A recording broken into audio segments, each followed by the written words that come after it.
ናቸው እነዚህ ሰዎች? አለቄ የዚህ ሀገር ዜጋ ናቸው አለቄ።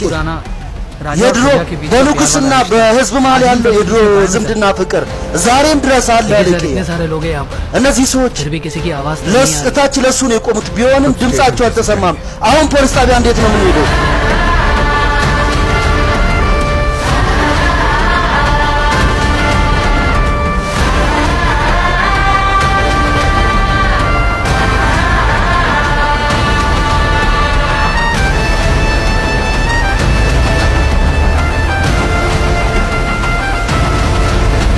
ሰልማን ካን የሚሰራበት ሲከንደር የሚለው ግን ተርጓሚ ይሰጥ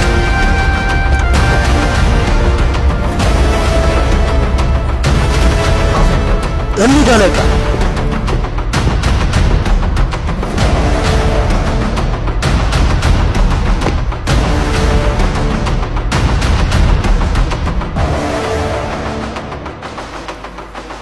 ይቅርታ አለቄ። በረካሽ मिस्टर संजय के የአቶ संजय ቤተ መንግስት ከመሄድ በፊት አለቆችን መጠየቅ ነበረባ። በረካሽ በጣም ሴንሲቲቭ ጉዳይ ነው። እኔ በአገር ውስጥ ሚኒስቴሩ ትዕዛዝ ነበር የሄድኩት አለቃ፣ ግን አላውቅም ነበር። ዛሬም እዚህ ህግና ደንብ የለም። ንጉሶች እንደሚያዙ አላውቅም ነበር። እዚህ ግን የሁሉ ነገር ከሆነኛ ለምንድን ነው የምናስፈልገው ታዲያ?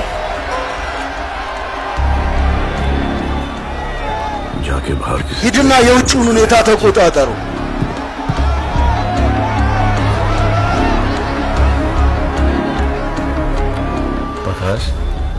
በፖለቲካ ተጭኖ የተነሳ ስሜታዊ ውሳኔ መወሰን የለብህም። በመጀመሪያ ሁኔታውን ተረዳ፣ ከዛ የምታደርገውን አድርግ።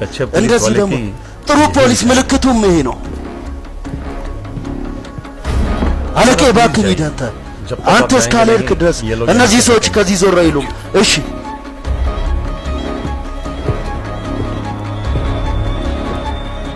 ይሄ ክስ እዚህ ጋር አላለቀም። इतने बड़े मंत्री የትልቅ ሚኒስቴር ልጅ ላይ እጅ ከማንሳት በፊት አላሰብክበትም አንተ? ከእውነተኛ ልብ የሰራ መቶ ስህተት ይቅርታ አውቀው ለሰራ ለአንድ ስህተት ግን ምንም ይቅርታ የለም።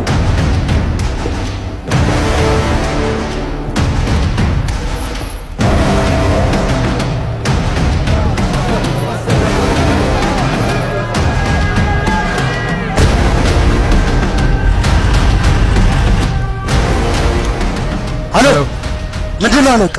मुझे लगा था कम से कम ቢያንስ አንተ ስራ ታስተምሯለህ ብዬ አስቤ ነበር። ትቀልጅብኛለሽ። ይቅርታ አለቄ። ዛሬማ ሞብ ጠርቶ ተረፈ። የሆነ ቀን ከነዚህ ዱርዬዎች ራቅ ብሎ እሱም ብቻውን የጎተትኩት ይዤ ሄዳለሁ።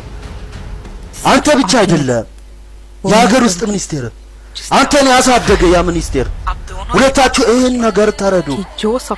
ሁለታችሁ የምታዩት ህልም ያ ህልም መቼም እውነት አይሆንም።